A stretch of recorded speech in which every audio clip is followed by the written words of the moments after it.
तारीख थी 17 दिसंबर 2006 जब साउथ अफ्रीका और भारत के बीच 3 टेस्ट मैचेस की सीरीज का पहला टेस्ट मैच चल रहा था। और इस मैच से ठीक पहले साउथ अफ्रीका ने ओडीआई सीरीज में इंडियन टीम को पूरी तरह से वाइट वॉश कर दिया था और इसीलिए साउथ अफ्रीका को इस मैच में भी एक आसान सी जीत की उम्मीद थी। पर अब चीज़ें गलत होने वाली थी, बहुत ज़्यादा गलत। और साउथ अफ्रीका पहले टेस्ट मैच की अपनी पहली पारी में मात्र 84 रनों पर ऑल आउट हो गई और वे इस मैच में अपनी वापसी का रास्ता खोजने की कोशिश कर रहे थे। और टेस्ट के तीसरे दिन संडे को न्यूज़पेपर्स की हेडलाइंस थी कि मैच के शुरुआत में जैक कैलिस ने अपने देश का राष्ट्रगान नहीं गाते हुए फोटोज खिंचवाए थे। और ये आज के समय जैसा आसान नहीं था कि कई खिलाड़ी इसे नहीं गाते हैं, पर उस समय दक्षिण अफ्रीका नस्लीय तनाव का एक पिघलने वाला बर्तन था। एपार्थाइड यानी कि रंगभेद वहाँ 1994 में ही खत्म कर दिया गया था, पर लोगों के दिलों में उस क्रूर नियम के निशान अभी भी ताज़ा थे। अगर आप नहीं जानते कि एपार्थाइड क्या था, साउथ अफ्रीका में कानूनों की एक श्रृंखला पास की गई थी जो काले और रंगीन लोगों के खिलाफ भेदभाव करती थी और कुछ क्षेत्रों के बाहर उन्हें ना ही वोट देने, शादी करने और तो और प्रॉपर्टी ओन करने का भी अधिकार नहीं था।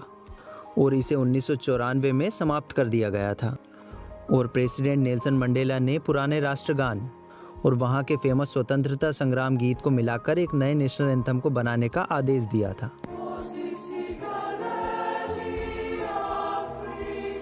एक नया एंथम जो एकता और आशा का प्रतीक होगा।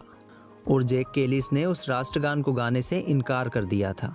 और जैसा कि आप सोच सकते हैं कि लोग गुस्से में थे और उनमें से एक इब्राहिम सदक नाम के व्यक्ति ने 18 दिसंबर 2006 को क्रिकेट साउथ अफ्रीका की मार्केटिंग मैनेजर रोज गोल्डिन को एक पत्र लिखकर पूछा कि क्या जैक कैलिस राष्ट्र विरोधी है।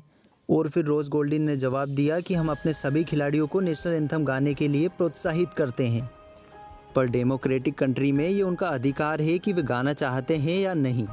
लेकिन सदक उनके इस जवाब से बिल्कुल भी खुश नहीं थे, इसीलिए अब उन्होंने सीधे कैलिस को पत्र लिखा। चलो इसे आसान करते हैं कि कैलिस को कुछ भी कहने की ज़रूरत ही नहीं थी, या वे सिर्फ इतना कह सकते थे कि उनका गाने का मन नहीं था। लेकिन उनकी देशभक्ति पर सवाल उठने के कारण या भारत से अपने घर में पहली बार हारने की निराशा के कारण उन्होंने लिखा कि यह मेरी पर्सनल चॉइस है कि मैं राष्ट्रगान गाऊं या नहीं गाऊं। और अब उनकी तरफ देशद्रोही और नस्लवादी जैसे शब्द फेंके जाने लगे। और फिर लोगों को शांत कराने के लिए साउथ अफ्रीका में क्रिकेट के मुख्य बोर्ड को आगे आना पड़ा और उन्होंने कहा कि अब बोर्ड कैलिस से पूछताछ करेगा। और फिर कुछ दिनों में उनकी तरफ से एक ऑफिशियल एक्सप्लेनेशन आया कि कैलिस ने हाल ही में अपने माता पिता को खोया है और वे अपने फादर के बहुत करीब थे और वे अक्सर एक साथ राष्ट्रगान गाते थे। और उनके फादर को बहुत गर्व था कि उनका बेटा देश के लिए खेल रहा है और वे अपने माता पिता की याद में अपने दिल में राष्ट्रगान गाते हैं। और चीफ एग्जीक्यूटिव इस एक्सप्लेनेशन से खुश थे और इसीलिए कैलिस को अब राष्ट्रगान गाने से छूट दी जाएगी। लेकिन उनके इस एक्सप्लेनेशन को कई न्यूज़पेपर्स ने पूरी तरह से एक्सपोज कर दिया। सबसे पहले उन्होंने हाल ही में अपने माता पिता को नहीं खोया है। जब कैलिस बहुत छोटे थे तभी उनकी माँ का निधन हो गया था, जबकि उनके पिता का 2003 में ही निधन हो गया था और यह घटना 2006 में हुई थी। हाँ, कैलिस और उनके पिता बहुत करीब थे, इसीलिए हम समझ सकते हैं कि उन्हें नेशनल एंथम गाने में दर्द होता होगा, पर वे उसे फिर अपने दिल में भी क्यों गाएंगे। लेकिन नेशनल बोर्ड ने उन्हें क्लीन चिट दे दी थी, इसीलिए यह कंट्रोवर्सी खत्म हो गई। लेकिन 10 साल बाद कैलिस ने एक ट्वीट किया कि वे अभी अपने आप को एक साउथ अफ्रीकन कहने में भी शर्मिंदगी महसूस करते। #No place for politics in sport कि खेल में राजनीति के लिए कोई जगह नहीं है। पर आखिर वे किस बारे में बात कर रहे थे, वह भी न्यूज़पेपर्स की हेडलाइंस बन गई।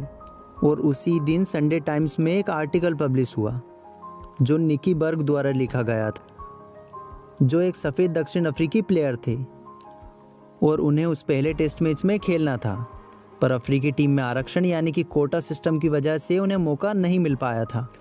90% से ज़्यादा काले लोगों की आबादी वाले देश की स्पोर्ट्स टीम में ज़्यादातर सफ़ेद प्लेयर्स थे और इसमें रंगीन लोगों की भागीदारी बढ़ाने के लिए 1996 में एक रिजर्वेशन सिस्टम शुरू किया गया था, जिसमें एक ब्लैक प्लेयर को किसी भी हाल में टीम में रखना ज़रूरी था। से शुरू हुए इस सिस्टम में 2016 में 5 प्लेयर्स तक पहुंच गया और 2022 में तो ये 7 आउट ऑफ 11 तक जाने वाला था।